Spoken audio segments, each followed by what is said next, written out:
I always enjoy the breaks just because it gives you time to regroup. I kind of thought of how I could approach that one bridge a little different, and I did get a strike king raised swimmer out and thought I could catch a few if they were suspended around it on it. Squincher light. I really didn't make any changes, you know, at the break. I did what I've done every round. I ate a package of Jack Link's beef jerky and drank a squincher. What do you think? What's on your mind? It's a lot different than I thought. I did eventually ease over, I think, and talk to Aaron Martins. Aaron Martins really just makes my day. Like, he's a guy I really enjoy to talk to. My primary bait got bit off by pike. Only one I had. I didn't know I had one. I thought I had more, but... Well, you want me to give you one? You don't have it. Don't be so sure. If I don't have it, just tell me what it is, and I'll take that. It was special. It was you scared special. I might have one, that's what it is. Aaron was thinking it was kind of tough, which I knew that's the way he would feel. Mike and Nelly kind of slinking around the seats, kind of quiet. Feels like he's got something figured out. I know we ain't been close to him because we ain't heard him scream. You may go.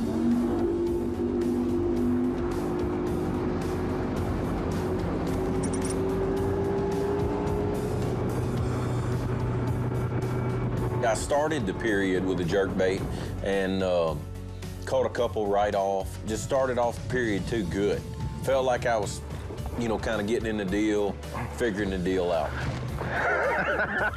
Got intense there for just a second.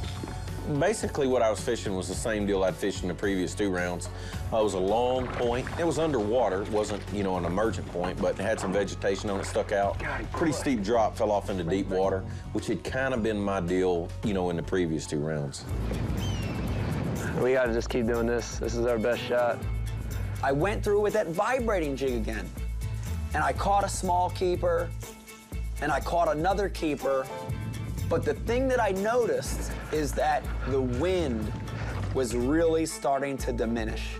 I decided to put that vibrating jig down and pick up a finesse bait. I said, let me make another pass back through it. I mean, it didn't take long. It was like my 3rd cast. That's a good one. I can tell you that it was great to get that bite on a wacky rig, but to see that better quality fish was really a sign to me that I needed to put away that power fishing technique. There's a good one. That's a big one. That's a big, big one.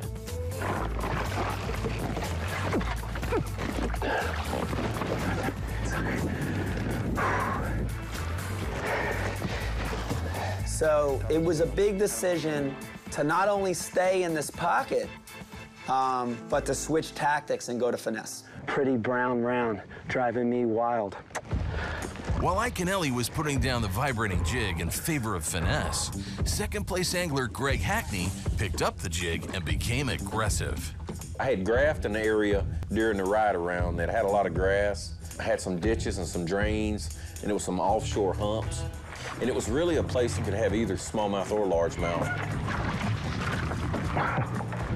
I feel like I eat the penalty. If I get a penalty, I get it. Sorry. When I caught that big fish, you know, late in the 2nd period, you know, I was feeling like that, you know, it was my time. I'll take the penalty. You know, very end of the 2nd period, I'm still throwing that little wacky rig.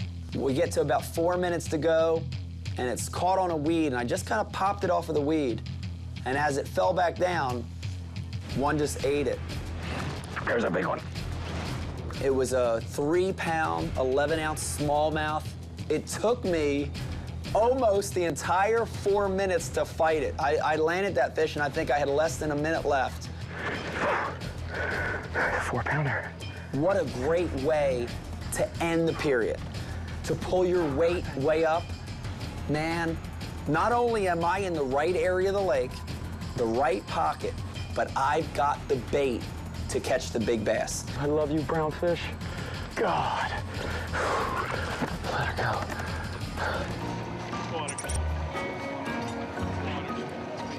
Water? Yes, I'm right up here. By the time we get to the third period, we pretty much know what we're facing, so I'm able to put up a few rods. I did get one out. I got a little wacky worm out here. You know, at the period break, I was in it. I was third. Hackney had made a little bump, got ahead of me a little bit. Ike had made a good little run and got like 4 or 5 pounds ahead of me. But I was still right there. I came in, we got our lunch, and you know, Marty needed to interview me. So that's always, anytime Marty interviews you, you're in a good place. That's the place you want to be in. He chose the Mr. Clean look, and he pulls it off well. All he needs is a gold earring, and he would be Mr. Clean. 3, 2, 1. You know, the start of period 3 worked out exactly how I wanted to. I got back in that magic pocket, and, you know, 5 minutes after I got there, I caught another 2+ pounder, which is exactly what you want. Stop my clock, start my clock. But then the interesting thing is it started to slow down. It got even calmer. It went from a slight ripple to slick calm. And when that happened, I felt my bite really tighten down. And about the same time that I'm starting to struggle, I hear the weights coming in. You're still in the lead with 31 pounds, 9 ounces. Aaron Martins is in second now with 28 pounds and 4 ounces. Greg Hackney is in third with 25 pounds, 3 ounces. Andy Montgomery is in fourth with 24 pounds, 7 ounces. Edwin Evers is in 5th place with 22 pounds, 7 ounces. And Kevin Van Dam is in 6th place with 13 pounds, 4 ounces. And I'm not out of it by any shape, form, or fashion. I knew I could win it. I didn't have a doubt. You know, I can only start slipping, you know, the whole time I'm telling myself, for the most part, he's catching an 11 ounce or a 12 ounce or a 13 ounce or maybe a pound, you know, and when I'm getting bit, it's a pound 6 to a pound 12, you know, so I'm catching him, you know, at least if I'm matching him fish for fish, I'm still catching him at a ½ pound at a time, so I just needed those big bites. Come on, guys, let's get a big one. I feel like there should be big ones in this stuff. With Edwin in hot pursuit, leader Mike Iaconelli had to make some strategic decisions. Come on, fish. What is going on? Do I take a gamble and go somewhere and try to start over? Or do you stay and almost fish defensively? I made a decision to camp out, to stay. Here's one. Let's keep her.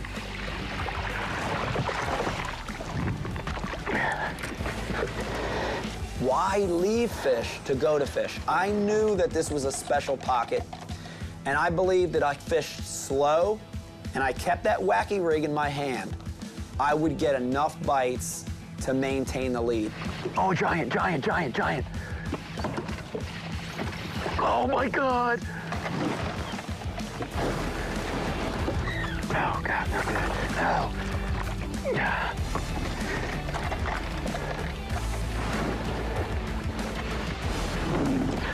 Yeah.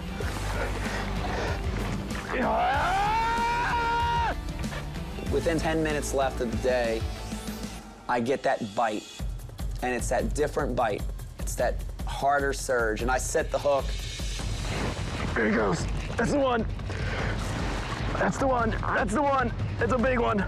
It's hard to explain this, but I knew when I set the hook on that fish that that was the winning fish. Oh, my God. It is a giant. It's a big smallmouth. I knew if I could get that fish in the boat, I would win. And I get my hand on it, and the minute I get my hand on that fish, the hook pops out. He came out and I got him. Ah! Ah! Did you see that? I've seen it. Did you see it? I've seen it.